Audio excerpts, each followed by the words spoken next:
But let's reflect on Hewick's amazing success, because I'm sitting with two legends now and we're going to talk about it very shortly. Roll it there, Martin. It is Hewick who comes into the last furlong in the clear with a 6-length lead. He's pouring it on late, and Jordan Gainford and Hewick have crushed them in the Grand National. They won it by 10 lengths. Well, that was something else. John Shark Hanlon is here. John, congratulations and good morning to you. Good morning. It's great. Listen, it's great to be here. It's great to be home, and it's great to have the gold with us. It's a big help, so it is. And I just listened to that there a minute ago, and I was talking to the broadcaster before the race, and he was all about the American horses, and I was staying quiet. And I met him after, and he just said to me, he said, I'm not going to tell you what I'm thinking of you. He said, you never said a word. I said, I'll let you do the talking, it's always the easiest. Well, did Hewick wink at you before he got into that race? Listen, he was in great form. When we went over, he was in great form. And I knew going over, I wouldn't have went, like it cost 30 grand to go there. And I wouldn't have went there if I thought I wasn't going to win. Well, you knew, and we had that sense from you, I think, that you were a man on a mission. Stay with us, John, because somebody who's very impressed, and I'd say he's hard to impress now, to be fair. Davey Fitzgerald, good morning, how are you? You're impressed with this victory. I just wish John had told me beforehand. It would have been great. You could have put a few bob on. No, listen, it's some achievement, and he's some man to pull that off, to go over there into the middle of them and do that is incredible, but I love that. I love the underdog, and fair play to him. Like that's phenomenal achievement what he's done. It's amazing to have John Shark Hanlon with us. John, we're thrilled you're here telling us all about what it was like snatching the most amazing victory from the Americans at the Grand National. What was it like for you? Sure, listen, it was unreal. You go over there, you're hoping, praying that it'll go right for you. And lucky enough for me, the trip went well. And we were over, we went to New York first, had the two kids with me, and one of them was 12, one was 15, and we had a couple of great days in New York, and then we went on down to where the horse was, and listen, everything went right, and when you're going that far, it's hard to have everything go right, but everything went right for me. Now, you had a vision, and it's not an exaggeration to say that, because you knew you were going to win this race with Hewick. Now, a lot of outsiders mightn't have believed it. You mentioned the commentator earlier, the broadcaster, but you in your heart and soul, you were going out to win this. Yeah, well, listen, he's a very good horse, and you never know you're going to win, but you're hoping that everything will go right. Anything can happen. You can make a bad mistake. The ground can be wrong. You could fall. Thursday before the race, it started to rain beyond, and I'd say I was the only person in America done a rain dance, because I woke up that morning, we were going out to near where the track was, and it started to rain, and I started jumping around the place. I said, don't stop. So I stayed for the whole day. I made the whole place safe for the horse, which is very important for the safety of the horse. And I knew that our horse would handle a bit of a cut in the ground. The American horses wouldn't be used to it because they're running good to firm ground the whole year round. So that drop of rain was a big help to me. So the man above was looking after me, I think. Someone was looking after you, and I know that it was a very special race for you because your family had somebody in mind when Hewick was out there in that race. Yeah, listen, Jack the Bromhead, which got killed there a month ago, 6 weeks ago, and my young lad and him were very, very friendly, and he rode a pony in my place. I gave him his first pony, and it was just something that is in our mind the whole time. It's never going to be out of it. And my young lad got very emotional after the race beyond, and we all did, because listen, a thing like that, he was only 13, he was a lovely kid. He was as smart a kid as you'd ever saw. As a matter of fact, at the funeral, Henry was brilliant. He got up and he made a speech, and the character of the young lad, he was telling us that one of the lads in the yard is working for Henry for the last 25 years. Jack was out around the yard one day, and he was there and doing this and doing that, and this man said to me, he said, Jack, what are you going to be when you grow up? He says, your boss.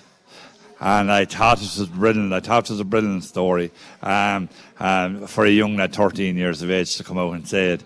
And Henry told that story at the funeral. But listen, he was that kind of a chap. He was a real witty chap, and he'll be missed by all. Absolutely, and thank you for that lovely tribute to Jack de Bromhead. You're a great community, you look after each other. You were saying to me off air, you're all in competition, the racing community, but when something happens, you're all there for one another. Yeah, it's amazing with the racing community, the way things are. If there's ever a problem, if anyone ever has a problem, we all try and help each other. Like when we go out the track, we're different. But when the race is over or whatever, we all try and help each other the better. And Henry said that on the radio or on the telly yesterday. He said that the support he's after getting from the racing community is unreal. And he said it's keeping himself in header going. Brilliant. As regards your lovely horse, €850 from Gore's Bridge from the auction there, the horse sales, and living the dream now. I mean, he's brought great success to your yard. When will he be home, and will we be able to come out and meet him? We were to have him home next weekend or during the week, and yesterday we had to get bloods taken him and a lot of paperwork. But they rang me from America yesterday to say that one of the bloods didn't read and have to go back and take bloods again. We had everything organised for the horse to go home next Tuesday. Next weekend was going to be a big weekend, and now it's going to be the week after. But listen, everyone is welcome to come out. We'll be going down to John Glennon, the V Bar in the Royal Oak. I'd say probably Friday. We'll let everyone know. It's Friday, probably be 2 weeks now, because just with the way the thing is, we can't get him home from America. Now he's in good hands over there. That's the only good thing. And I suppose after the race, a week won't do him any harm over there. But listen, he's after being a dream horse. He came out of Gore's Bridge. He cost £850, and to start off his life as a 4-year-old, everything went wrong. One day he got brought down in a race. The next day he fell himself. We went a couple of hurdle races with him, and he fell at the last one day. And I was saying, oh my God, is that never going to go right with this horse? And then the whole thing turned. And sure, like in the last year, he won the Durham National in England, which was worth 100 grand. Then he went to the Bet 365, that's worth 330. Went to the Galway Plate, worth 270. Very unlucky, we left 120,000 on the ground in this stall. He failed going to win, but then we went to America. And listen, the America one is a big one. The Galway Plate for me was a thing that you dream of all your life. And a Galway Plate or a Kerry National, they're the two big ones in Ireland. And we were unlucky we hadn't got the two of them. But then when we went to America and won in America, listen, it was worth all the hardship and all the stuff we got. But he's a right horse, so he is. And now he's coming home. He'll be there for the public to see for a week. He'll be going out in the field then. 2 big rugs on him. Give him a good do. And Gold Cup in March. We're heading for Cheltenham. Brilliant. Finally, now we cannot wait for that. All eyes will be on Hewick there. I've asked a few people this, John. I love stories. But I'll ask you, because there's nothing like hearing it, and excuse the pun, from the horse's mouth, so to speak. But where'd you get the nickname, the Shark? I knew it was coming. I got through hurling years ago. I used to hurl with Paulstown, and we were playing in Kilkenny one day, and Pa Dillon, which hurled for Kilkenny, I was playing full forward. Now I was very ornery, but I was very awkward. And I could stop a lad. I mightn't be a great way of hurling my hand, but I could stop a lad from hurling. And I remember a ball coming in, catching it, and turning it out to the full forward coming in, and a goal. And about 15 minutes later, a ball came in, and it hit me, and it fell on the ground, and I kicked it out to the full forward. I thought it was football we were playing. And another goal. And Pa Dillon came in across the field, and he let her roar at the lad that was marking, will you cut the head off that Shark? He said we can go home now.